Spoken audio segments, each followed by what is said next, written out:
Hello बच्चों, कैसे हैं आप सभी। उम्मीद करता हूं बहुत अच्छे हैं, पढ़ाई को अच्छे से कंटिन्यू कर रहे हैं।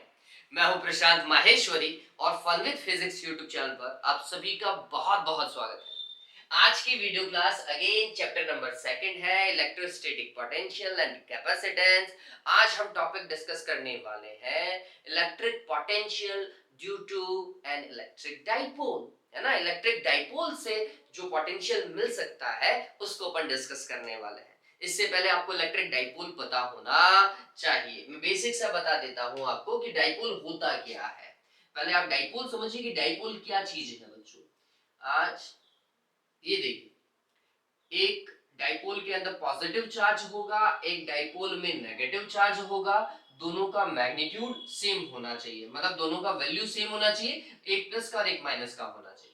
फिर इन दोनों के मिड का ये जो डिस्टेंस है 2a, जिसे बहुत सारी बुक्स जो है वो db लिखती हैं, अपन इसे 2a लिख रहे हैं। और ये डिस्टेंस बहुत कम होना चाहिए, ठीक है। इसके डिस्टेंस का वैल्यू जो है वो बहुत कम होना चाहिए। फिर इसके अंदर एक क्वांटिटी आती है डाइपोल मोमेंट, है ना। इलेक्ट्रिक डाइपोल मोमेंट p से रिप्रेजेंट करते हैं। इसका डायरेक्शन होता है नेगेटिव चार्ज से पॉजिटिव चार्ज की तरफ। डायरेक्शन ध्यान में रखिएगा, नेगेटिव चार्ज से कहां की ओर होता है, पॉजिटिव चार्ज की ओर इसका डायरेक्शन होता है। इसका वैल्यू जो होता है दैट इज, कोई भी एक चार्ज ले लीजिए उसका मैग्नीट्यूड और उसको मल्टीप्लाई कर दीजिए दोनों चार्ज के मिड के डिस्टेंस से, जो यहाँ पे 2a है, ठीक है। That is dipole moment. Vector quantity है, तो अगर मैं इसे वेक्टर में लिखने की कोशिश करूं तो मैं कुछ ऐसा लिखूंगा, ठीक। इसका यूनिट क्या होगा, कूलाम इनटू मीटर होगा, ठीक है। ये बात तो पता चला। ये आपका इलेक्ट्रिक डाइपोल है, डाइपोल से रिलेटेड क्वांटिटीज हैं जो हमें पता होनी चाहिए। फिर चैप्टर नंबर फर्स्ट में हमने इलेक्ट्रिक डाइपोल के थ्रू इलेक्ट्रिक फील्ड देखा था। इसकी एक्सियल लाइन के ऊपर इलेक्ट्रिक फील्ड आपको अगर पता हो that is 2kp divided by r cube, याद आ रहा है। इसका इक्वेटोरियल लाइन के ऊपर इलेक्ट्रिक फील्ड कितना था, that is kp divided by r cube था। ये चीज आपको पता होनी चाहिए बच्चों। फिर टॉर्क ऑन डाइपोल, मैं सारे फॉर्मूला आपको रिवाइज करवा रहा हूं। Torque on dipole when placed in uniform electric field, PE sin theta। इतने सारे फॉर्मूला हम डाइपोल के लिए पहले से ही जानते हैं। आज एक और नया फॉर्मूला डिस्कस करेंगे that is potential, potential due to electric dipole at any random point pr theta, that is kp cos theta divided by r square. ये डेरिवेशन से प्रूव करेंगे, है ना। डाइपोल से कितना पोटेंशियल बन सकता है वो ये होता है, इसे आज हम प्रूव करेंगे और उसके ऊपर छोटे छोटे से न्यूमेरिकल है उनको डिस्कस करेंगे, ठीक है। चलिए तो काम करना चालू करें। हाँ चल चालू करते हैं। एक मौसम चेंज हो रहा है, वेदर रैंडमली चेंज हो रहा है, तो प्लीज अपना ध्यान रखिए, सर्दी खांसी जुकाम इनसे दूर रहिए जितना हो सके। ओके चलिए, तो डाइपोल बनाते हैं सबसे पहले, है ना। अब यहां पे थोड़ा देखिएगा, चीज समझिएगा। ये मैं मान करके चल रहा हूं कि ये हमारे पास में इलेक्ट्रिक डाइपोल है, ये नेगेटिव चार्ज ले रहा हूं और इस तरफ पॉजिटिव चार्ज ले रहा हूं, ठीक है। और इनके मिड का ये जो डिस्टेंस है दैट इज 2a, और इस डिस्टेंस का ये जो मिड पॉइंट है इसको हमने O लिख दिया। क्या लिखा बच्चों, O लिखा है। तो अगर ये मिड पॉइंट है तो यहां से लेकर यहां तक, मतलब ये डिस्टेंस A और ये डिस्टेंस भी A हो जाएगा। हाँ, तो इसको A और इसे B लिख दिया, तो OA that is A, OB that is again A, है ना। और इसके मिड पॉइंट से R डिस्टेंस पर एक पॉइंट है P, जो कि इसके डाइपोल मोमेंट से, अब थोड़ा समझना बच्चों, मिड पॉइंट से डिस्टेंस ली r और वहां पर एक पॉइंट बताया, और इसका डाइपोल मोमेंट देखो, उसका direction, direction negative to positive. इस डाइपोल मोमेंट से कितना एंगल बना रहा है, थीटा एंगल बना रहा है। ये ध्यान में रखना। ये थीटा जो है वो कहां से देखा जाता है, डाइपोल मोमेंट की डायरेक्शन से देखा जाता है। ये डाइपोल मोमेंट इस तरफ जा रहा है, ठीक है। और इससे कितना, थीटा डिग्री के एंगल के ऊपर कौन है, पॉइंट P है। इसलिए इस पॉइंट का अगर मैं कोऑर्डिनेट लिखूं तो ये PR थीटा लिखा जाता है। क्या लिखा जाता है, पी आर थीटा लिखा जाता है। ये बात ध्यान में रखिएगा, r distance from centre and making angle theta from dipole moment. ठीक है, तो थीटा कहां से, डाइपोल मोमेंट से मेजर होगा। डन, एकदम ओके। चलिए अब इस पॉइंट के ऊपर इलेक्ट्रिक फील्ड कैसे देखेंगे, तो हम बोलेंगे नेगेटिव चार्ज यहाँ पर, सॉरी इलेक्ट्रिक फील्ड नहीं, इलेक्ट्रिक पोटेंशियल। नेगेटिव चार्ज यहाँ पे कुछ ना कुछ पोटेंशियल बनाएगा, वो नेगेटिव वैल्यू होगी। पॉजिटिव चार्ज भी यहाँ पे कुछ ना कुछ पोटेंशियल देगा, वो पॉजिटिव वैल्यू होगी। और अगर मैं potential due to group of charges वाला कॉन्सेप्ट लगाऊं, तो मैं उन दोनों पोटेंशियल को क्या करूंगा, जोड़ दूंगा, v1 प्लस v2 कर दूंगा और मेरे को मेरा सॉल्यूशन मिलेगा। उससे पहले मेरे को ये डिस्टेंस पता होनी चाहिए, उससे पहले मेरे को क्या पता होनी चाहिए, ये डिस्टेंसेस, दोनों चार्जेस की ये जो डिस्टेंसेस है ना बच्चों, ये डिस्टेंसेस पता होनी चाहिए। हमने लिखा ये वाला डिस्टेंस r1 है और इस वाले डिस्टेंस को लिख दिया क्या बच्चों, r2 लिख दिया है। ठीक, तो r1 और r2 हम पहले r की टर्म्स में कैलकुलेट करेंगे, क्योंकि क्वेश्चन के अंदर हमें r दिया हुआ होगा, r1 और r2 नहीं दिया हुआ होगा, ये बात और ध्यान में रखिएगा। ठीक है, तो हम r1 और r2 को किसकी टर्म में कैलकुलेट करेंगे, r की टर्म में कैलकुलेट करेंगे, ये हमारा टास्क होगा। ठीक, चलिए किस तरीके से, देखो मैं आपको पहले रामायण समझा देता हूं कि हम करने क्या वाले हैं, और अभी मेरे साथ में डेरिवेशन मत कर लीजिएगा, क्योंकि पहले ये वाला पार्ट आएगा, इसके बाद में यहाँ वाला मैं लिखूंगा, लेकिन मैं थोड़ा समझा रहा हूँ आपको। ठीक है, अगर मेरे को पी पॉइंट पे पोटेंशियल चाहिए, कहां पर पोटेंशियल चाहिए, पी पॉइंट पर। ठीक है, तो हमने लिखा potential, potential at point P due to electric dipole, क्या होगा भैया, तो हम बोलेंगे पॉजिटिव चार्ज के कारण जो पोटेंशियल था प्लस नेगेटिव चार्ज के कारण जो पोटेंशियल था, दोनों को ऐड कर दीजिए। पॉजिटिव चार्ज के कारण पोटेंशियल कितना, positive charge q k q divided by distance कितनी है पॉजिटिव चार्ज के लिए बच्चों, r2, डिस्टेंस r2। ठीक है, फिर नेगेटिव चार्ज के लिए पोटेंशियल नेगेटिव होगा, that is k q divided by क्या बच्चों, डिस्टेंस देखो नेगेटिव चार्ज की r1 है, तो हमने लिखा r1। ठीक, अब k q तो यहां पर कॉमन आने वाला है, k q क्या आएगा, कॉमन आएगा, it will B 1 upon r2 minus 1 upon r1, ऐसा ही होगा। एलसीएम ले लीजिए, k q r1 minus r2 LCM लेने पर, और ये r2 इंटू r1, बताओ ऐसे ही करते हो क्या, इन दोनों को मल्टीप्लाई कर दो, ये वाली चीज यहां जाएगी, ये वाली चीज यहां जाएगी। अब अगर मेरे को इसे आगे सॉल्व करना है, तो मेरे को r1 और r2 की वैल्यू चाहिए, इतनी देर से मैं यही तो कह रहा हूं, इतनी देर से मैं यही कह रहा हूं कि अगर मेरे को इस पोटेंशियल को सॉल्व करना है ना डाइपोल के कारण, तो मेरे को r1 और r2 की वैल्यू चाहिए। इसलिए सबसे पहले हम डेरिवेशन में क्या करेंगे, r1 और r2 की वैल्यू को कैलकुलेट करेंगे। ठीक, देखो कैसे कैलकुलेट करेंगे, थोड़ा समझिए। अगर r1 और r को कंपेयर करो तो कौन सी डिस्टेंस ज्यादा है, सोचना, r1 और r को कंपेयर करो तो कौन सी डिस्टेंस ज्यादा है, बताइए कमेंट बॉक्स में।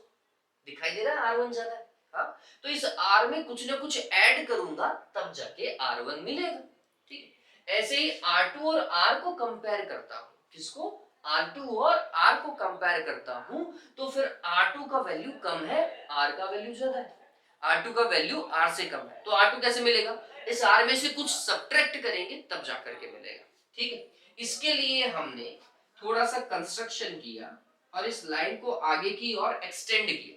ठीक है, अब क्या करें, इस पॉइंट से, इस ए पॉइंट से एक परपेंडिकुलर ड्रॉ करते हैं सामने वाली साइड के ऊपर, एक परपेंडिकुलर, ये परपेंडिकुलर ड्रॉ किया, तो यहां पर एंगल कितना डिग्री का बनना चाहिए बच्चों, 90 डिग्री।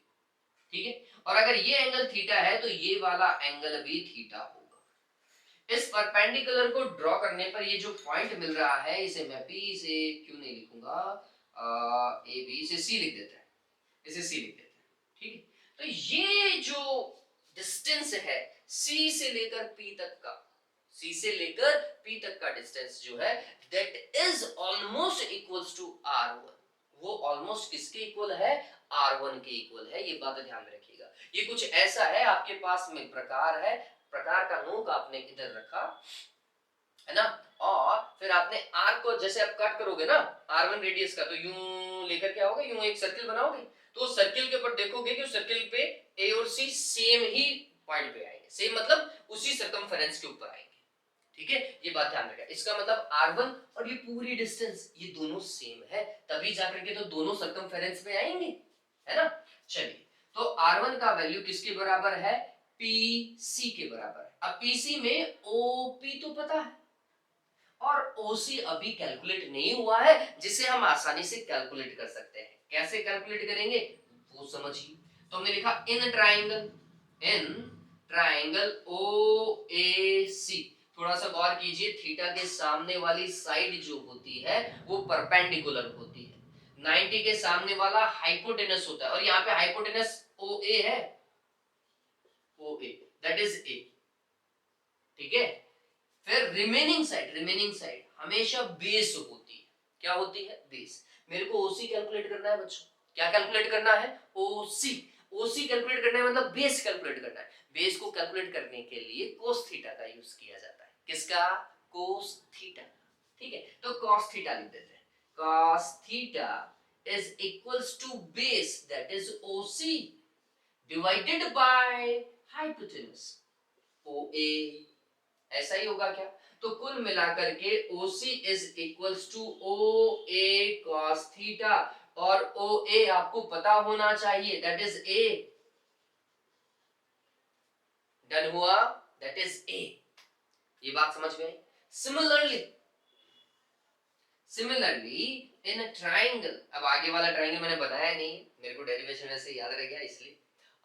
देखो, अब हम क्या कर रहे हैं, अब हम R2 को कैलकुलेट करने की कोशिश करेंगे। R2 को कैलकुलेट करने के लिए हमने यहां पर क्या किया, एक परपेंडिकुलर ड्रॉ किया B से, एक परपेंडिकुलर ड्रॉ किया B से ऐसा, और यहां पर एक पॉइंट D बन जाता है, परपेंडिकुलर है तो यहाँ पे 90 डिग्री। वही वाली रामायण बच्चों, मैं क्या देख रहा हूं, R2 जो है that is equals to DP। वो किसके इक्वल है, DP के। अब DP कैसे कैलकुलेट करूंगा, तो ये दिखाई दे रहा है OP, दिखाई दे रहा है। इस OP में से अगर OD को सब्ट्रैक्ट कर दिया जाए तो मेरे को DP या PD कैलकुलेट हो जाएगा।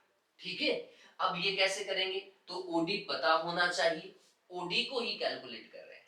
कौन से ट्राइंगल में, OBD, इन ट्राइंगल OBD। ठीक है, क्या होगा भैया, cos थीटा लगाओ यार, वापस cos थीटा। समझिए क्या हो रहा है, तो इस ट्रायंगल में थीटा के सामने परपेंडिकुलर, 90 के सामने हाइपोटेनस दैट इज OB, और OB भी यहां पर A के इक्वल है ना। और रिमेनिंग साइड ये बेस हो जाएगी, और बेस ही हमें चाहिए, और बेस को कैलकुलेट करने के लिए cos थीटा यूज करते हैं। Base divided by hypotenuse, base is OD divided by hypotenuse that is OB। तो OD का वैल्यू इक्वल है OB cos थीटा के, और OB इज A, तो it will B A cos theta. पता चला, OC और OD टेक्निकली दोनों ही टर्म एक दूसरे के इक्वल है, A cos थीटा।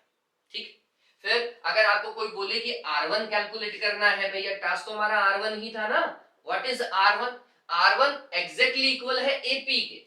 एग्जैक्टली किसके इक्वल है, AP के इक्वल है। और जब हमने कंस्ट्रक्शन किया तो हम बोल रहे हैं ये इक्वल है CP के। कंस्ट्रक्शन किया तो ये इक्वल आया किसके, CP के। CP कैसे कैलकुलेट होगा, OP plus OC, that is OP plus OC। Done है। व्हाट इज OP, OP हमें पता है R है, प्लस OC हमने सॉल्व किया that is A cos theta, R plus A cos theta. पता चला, दैट इज R1। R2 को कैलकुलेट करें क्या, हाँ R2 देखिए, R2 विल बी, R2 देखिए, R2 क्या होगा, टेक्निकली R2 इक्वल है किसके बच्चों, BP के। किसके, BP के। फिर और किसके इक्वल है कंस्ट्रक्शन के बाद में, ये DP के भी इक्वल है।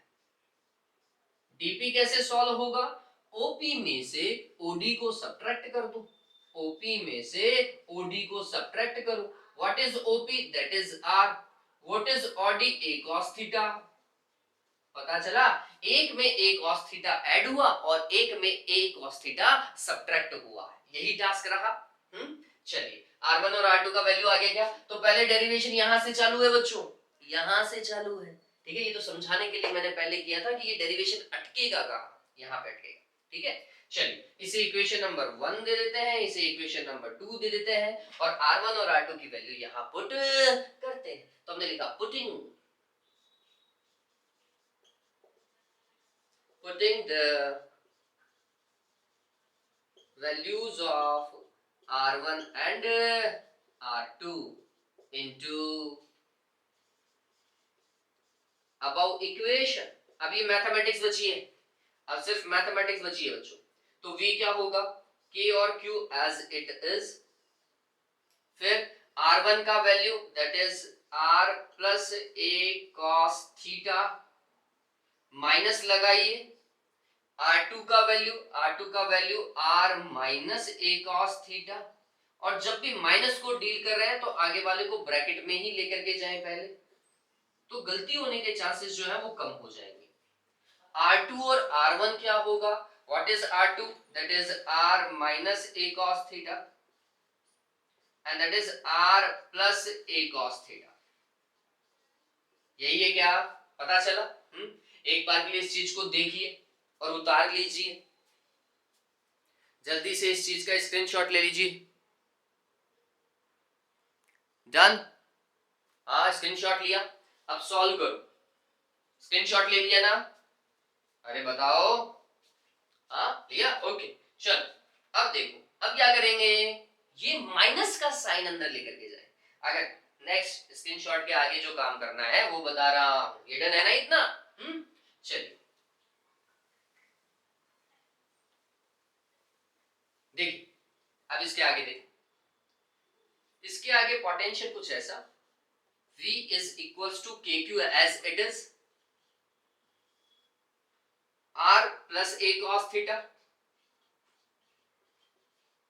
ठीक है, माइनस का R और प्लस का a cos थीटा। बताओ ऐसा ही होगा क्या? ऐसा ही होगा। और ये देखो x minus y x plus y है, या a minus b a plus b है, a square minus b square या x square minus y square. वो सॉल्व कीजिए तो ये क्या हो जाएगा, r square minus a square cos square theta. बताओ ये होगा क्या है, ए का स्क्वायर माइनस बी का स्क्वायर या एक्स का स्क्वायर माइनस वाई का स्क्वायर।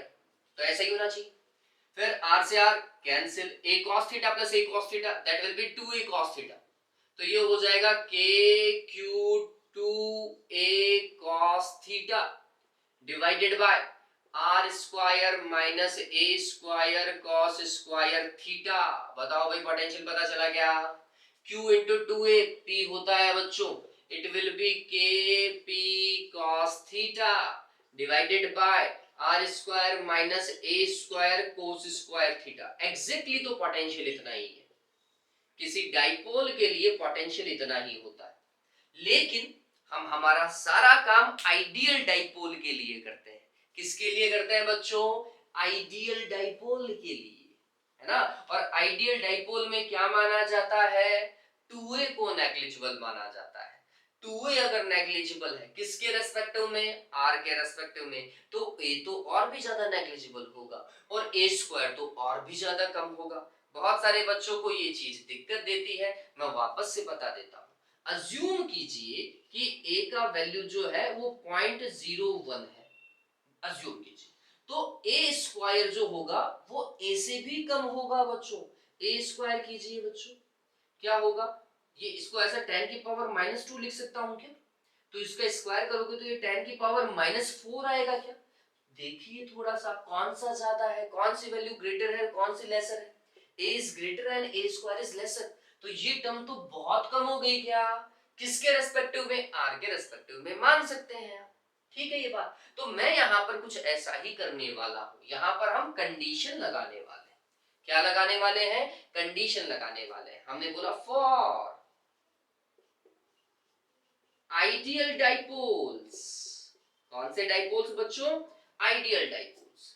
हम लिख सकते हैं r sorry a cos theta is much lesser than r That is why a square cos square theta will be much lesser than r और r square, है ना, ये और भी ज्यादा कम हो जाएगा। तो इस टर्म को नेग्लिफाई करेंगे, इस टर्म को नेग्लिजिबल मानेंगे, है ना। तो neglecting term a square cos square theta with respect to r square, r square के रेस्पेक्टिव में इस टर्म को नेग्लिफाई किया, जो हम हर बार करते हुए आए हैं। इलेक्ट्रिक फील्ड पढ़ा ना, तब भी यही किया था। तो पोटेंशियल कितना हुआ, k p cos theta divided by r square, done है क्या? हाँ, that is potential due to electric dipole. समझ में आया? क्या किया, वापस से समझाता हूं मैं।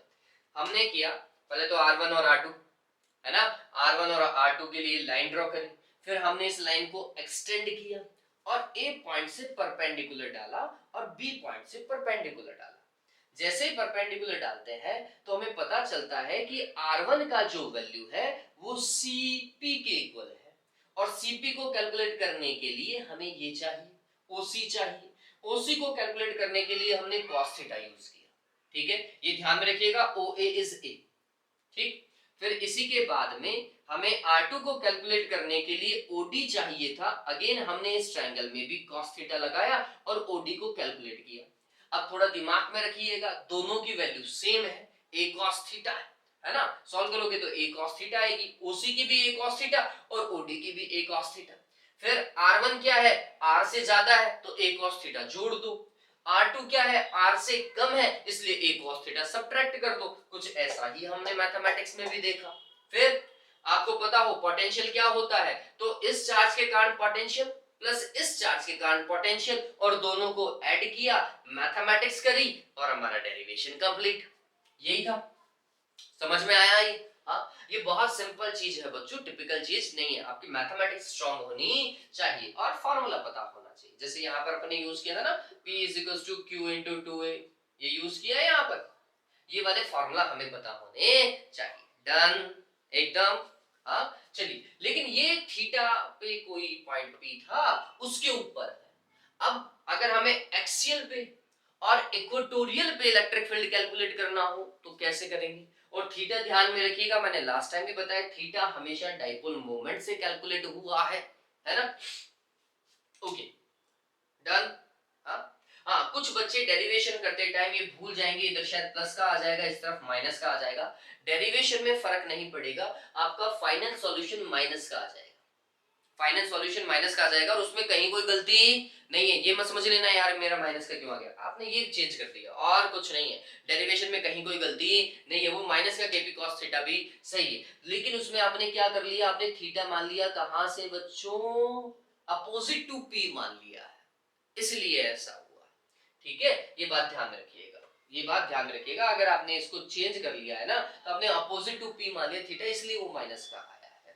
ठीक, इससे बचने के लिए मैं आपको एक ही तरीका बताऊंगा, प्लस के चार्ज से अगर डिस्टेंस कम होगी तो पोटेंशियल प्लस का ज्यादा होगा। मेरा याद रखने का तरीका ये है, प्लस के चार्ज से अगर डिस्टेंस कम होगी तो पोटेंशियल प्लस वाला ज्यादा होगा। ये डिस्टेंस ज्यादा है इसलिए इसका पोटेंशियल कम है, तो नेगेटिव पोटेंशियल कम हो गया, ये ज्यादा हो गया। पता चला?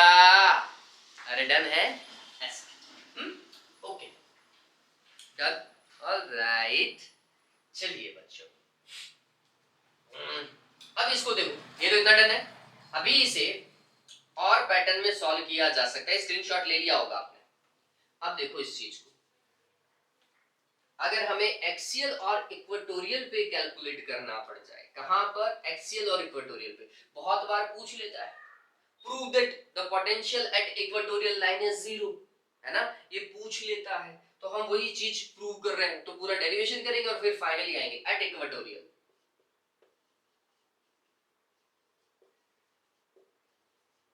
इक्वेटोरियल लाइन, ठीक है, पॉइंट पी जो है वो इक्वेटोरियल लाइन पे, इक्वेटोरियल लाइन मतलब ये ऐसी लाइन पे, इस वाले पे ऐसा, ठीक है, यहां पर आपका कोई पॉइंट पी है, तो ये एंगल देखो कितना डिग्री है इक्वेटोरियल के लिए, कितना बच्चों, 90 डिग्री। तो इक्वेटोरियल लाइन के लिए थीटा का वैल्यू 90 डिग्री होगा। पुट कर दीजिए पोटेंशियल, सॉरी पुट कर दीजिए theta, k P cos 90 divided by are square, और कॉस 90 का वैल्यू 0 होता है इसलिए वैल्यू 0 आएगी। पता चला? हाँ ये डन है, अरे डन है ना। चल eight axial line, eight axial line theta का वैल्यू कितना डिग्री है बच्चों? 0 डिग्री। एक्सियल लाइन कौन सी है? दोनों चार्जेस को ज्वाइन करती हुई लाइन, एक्सियल लाइन। तो आप देखेंगे इस लाइन पे कोई भी पॉइंट होगा तो थीटा, पी पॉइंट भी तो इसी पे हुआ, हाँ, तो थीटा 0 हो जाएगा। थीटा अगर 0 हो जाएगा तो हमने पोटेंशियल देखा है एक्सियल लाइन, कितना? K P cos 0 divided by are square. Cos 0 का वैल्यू कितना रे? 1 मैक्सिमम आएगा भाई, k P divided by are square. ठीक है, एक्सियल पे होता है k P divided by are square. फिर ये और ध्यान में रखें कि किसी भी डाइपोल के कारण पोटेंशियल आर स्क्वायर का इनवर्सली प्रोपोर्शनल होता है। देखो किसी भी चार्ज के कारण, पॉइंट चार्ज के कारण अगर पोटेंशियल देखते ना तो आप देखते k q divided by r inversely proportional to r. लेकिन अगर आप डाइपोल के कारण देख रहे हैं, किसके कारण देख रहे हैं? डाइपोल के कारण देख रहे हैं, तो ये पोटेंशियल आ रहा है k P cos theta divided by are square. ये ध्यान में रखिएगा, सिर्फ चार्ज के कारण इनवर्सली प्रोपोर्शनल टू आर, और डाइपोल के कारण inversely proportional to r square. ये तेजी से कम होगा, ये तेजी से कम होगा, ये बात ध्यान में रखिएगा, है ना। तो ये चीज ध्यान में रखना है। Done, okay.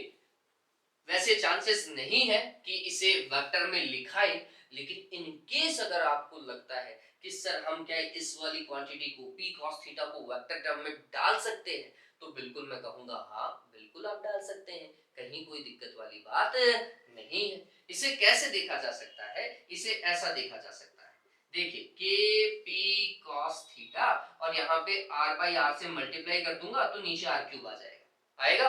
हाँ थोड़ा सा समझिए, ये पी आर ये कुछ ऐसा हो जाएगा, इसे ओके उम्मीद करता हूँ ये दिखाई देगा आपको। ये देखो ये कैसा होगा, k p r cos theta divided by r cube, ऐसा ही होगा। तो ये कुछ ऐसा होगा, k p vector dot r vector divided by r cube, ऐसा लिखा जा सकता है ना, इसे ऐसा। और डॉट जो डॉट वैल्यू है वो हमेशा स्केलर ही होती है, तो फाइनल पोटेंशियल तो स्केलर ही आएगा। ठीक, बुक्स इसे और कैसे लिखती हैं? बुक्स इसे और अच्छे तरीके से लिखने की कोशिश करती हैं। कैसे? बुक्स इसे ऐसा लिखेंगे, के p vector dot r vector divided by are square into r. R cube को आर स्क्वायर इनटू आर लिख सकता हूं। देखो vector divided by its magnitude, unit vector होगा नहीं होगा? अरे होगा ना, vector divided by its magnitude क्या होगा? यूनिट वेक्टर होगा। तो ये आर कैप भी आ सकता है, तो बुक्स इसे ऐसा भी लिख सकती है, k p vector dot r cap divided by are square, इसे ऐसा भी लिखा जा सकता है, इसे ऐसा भी लिखा जा सकता है। कंफ्यूज मत होइएगा, दोनों ही सही है, बोथ आर राइट, है ना। हालांकि ये चीज यूज नहीं आएगी, मैंने आज तक किसी पेपर में इस चीज को ऐसा प्रूव करवाते हुए नहीं देखा है, लेकिन अगर आपको कहीं बुक में समझने में दिक्कत है कि ये ऐसा कैसे लिखा, तो पता चला क्या किया उन्होंने, आर बाई आर से मल्टीप्लाई किया तो ऊपर तो आर आ गया, नीचे जो आर स्क्वायर था वो आर क्यूब में चला जाएगा। फिर इसको थोड़ा सा सही लिखा तो that will be p r cos theta, a b cos theta, a dot b vector होता है, तो हमने वही किया है, p vector dot r vector divided by r cube चल रहा है। मैंने इसको बुक वाले टर्म में कन्वर्ट करने के लिए आर क्यूब को आर स्क्वायर इनटू आर लिखा, और बता रहा हूं कि ये चीज कुछ ऐसी है, vector divided by its magnitude always unit vector, है ना, it is always a unit vector. तो यहाँ पे ये यूनिट वेक्टर में कन्वर्ट हो गया, ये दोनों ही सही है, कहीं कोई दिक्कत वाली बात नहीं है। एग्जाम में जो यूज आएगा या न्यूमेरिकल में जो यूज आएगा वो सिर्फ यही है, kp cos theta divided by are square. ठीक है ये बात तो, हाँ चलिए ओके। देखो एक बार के लिए स्क्रीनशॉट लो, इसको उतारो, फिर न्यूमेरिकल को सॉल्व करते हैं। डन हुआ? हाँ ऑलराइट, चलिए अब न्यूमेरिकल को सॉल्व करते हैं। छोटे छोटे से न्यूमेरिकल है इसके ऊपर, ज्यादा बड़े न्यूमेरिकल है नहीं। Done okay. वैसे तो मुझे उम्मीद है कि आप क्वेश्चन को देखते ही खुद ही सॉल्व कर लेंगे, मुझे पूरी उम्मीद है, लेकिन फिर भी मैं सॉल्यूशन कर रहा हूं मैं वैल्यू पुट कर दूंगा, कैलकुलेशन आपके ऊपर है, ठीक है। वैल्यू मैं पुट कर दूंगा, कैलकुलेशन आपके ऊपर डिपेंड करती है, आप इसे कैसे सॉल्व करते हैं। और जितनी कैलकुलेशन खुद करोगे ना बच्चों, उतना ही आपके लिए बेनिफिशियल होगा। कैलकुलेशन करना चालू कर दो। देखो क्या बोल रहा है, क्वेश्चन दिखाई दे रहा है। 2 point charges 8 into 10 to the power minus 19 coulomb and minus 8 into 10 to the power minus 19 coulomb. अब इस डेटा को देखो, एक चार्ज प्लस का है, एक चार्ज माइनस का है, और दोनों का मैग्नीट्यूड सेम है, डाइपोल ही है, डाइपोल ही है। और उस डाइपोल के एक चार्ज की वैल्यू ही लिख देता हूं, that is 8 into 10 to the power minus 19 coulomb. बताओ कोई दिक्कत है क्या? हाँ, are separated by a distance of 2 into 10 to the power minus 10 metre. दोनों चार्जेस के मिड का सेपरेशन 2a होता है क्या? हाँ, तो 2a का वैल्यू दिया हुआ है, 2a कितना, 2 into 10 to the power minus 10 metre, ये 2a है। For such a dipole, find the electric potential at a point distance at a distance of 4 into 10 to the power 6 metre. अब ये मेरे हिसाब से माइनस लगा हुआ है, जो आया नहीं, लेकिन जैसा दिया हुआ है वैसे ही लिख लेते हैं।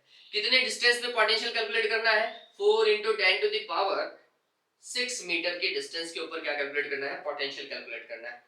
When the point is on axial line, on equatorial line and at an angle, at an orientation of 60 degree from dipole moment। dipole moment से एंगल दिया हुआ तो कहीं कोई दिक्कत ही नहीं है। चलिए, पता चला डाइपोल का सारा डेटा दिया हुआ है। तो सबसे पहले तो P कैलकुलेट करो, P is Q into 2a। सबसे पहले P कैलकुलेट करो, क्योंकि पोटेंशियल कैलकुलेट करना हो चाहे इलेक्ट्रिक फील्ड कैलकुलेट करना हो, ये तो सॉल्व होगा ही होगा। Q का value 8 into 10 to the power minus 19 और 2a का value 2 into 10 to the power minus 10, solve करने पर आएगा 16 into 10 to the power minus 29 coulomb metre, ठीक है। ये तो P का वैल्यू, इसका P का डाइपोल मोमेंट का। आप पोटेंशियल एट एक्सियल लाइन का फॉर्मूला बना दिया था क्या बच्चों? Kp divided by r square. K का value 9 into 10 to the power 9, P का value 16 into 10 to the power minus 29, r square 4 का स्क्वायर 16 होता है क्या?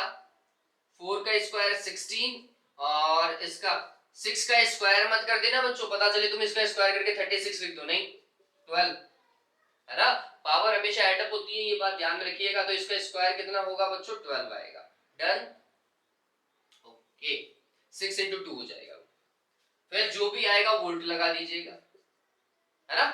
फिर इसके आगे पोटेंशियल एट इक्वेटोरियल लाइन के लिए दुनिया में कोई भी डेटा दिया हुआ हो, दुनिया में कोई भी डेटा दिया हुआ हो, पोटेंशियल जीरो ही होगा, ये बात ध्यान में रखिएगा। इक्वेटोरियल पे जीरो ही होगा, कुछ भी डेटा दिया हुआ हो पोटेंशियल जीरो ही है। इलेक्ट्रिक फील्ड जीरो नहीं है, इलेक्ट्रिक फील्ड जीरो नहीं है।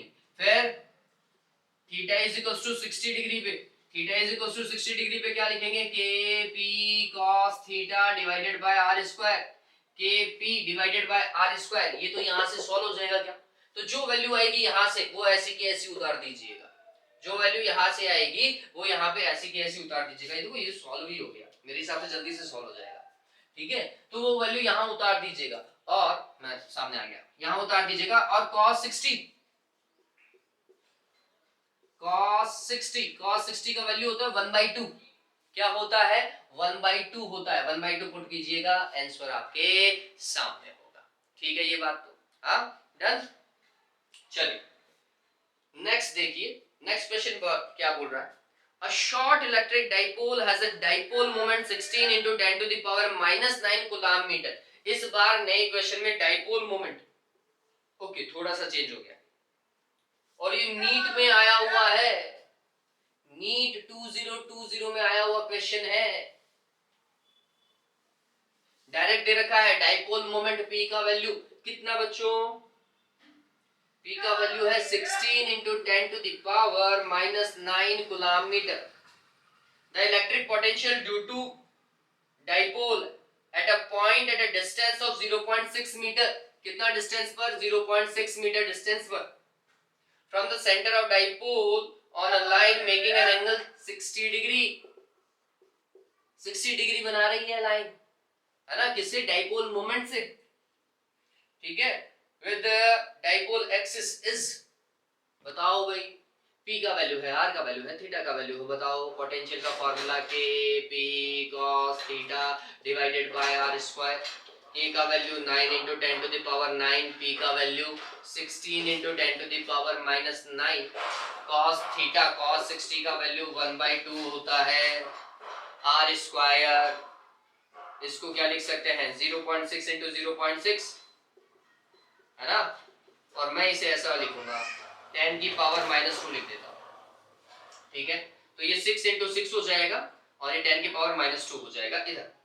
अब ये क्या हो रहा है, ये 8 आएगा क्या, हाँ, फिर ये 3 3 जा 9 और ये ऐसा, ये ऐसा 4, फिर यहाँ पे 2, कितना आया देखो एक बार के लिए, ये तो कैंसिल हो जाएगा, 2 ऐसा का ऐसा, 10 की पावर -2 ऊपर जाएगा, 100 हो जाएगा, 200 वोल्ट, डन है। और नीट में इतना सिंपल सवाल आया, मैं इसलिए कह रहा हूँ कि नीट में क्वेश्चन ज्यादा टिपिकल आते नहीं है, फॉर्मूला बेस्ड क्वेश्चन आते हैं, फॉर्मूला पता है, रामायण सॉल्व हो जाएगी, ठीक है।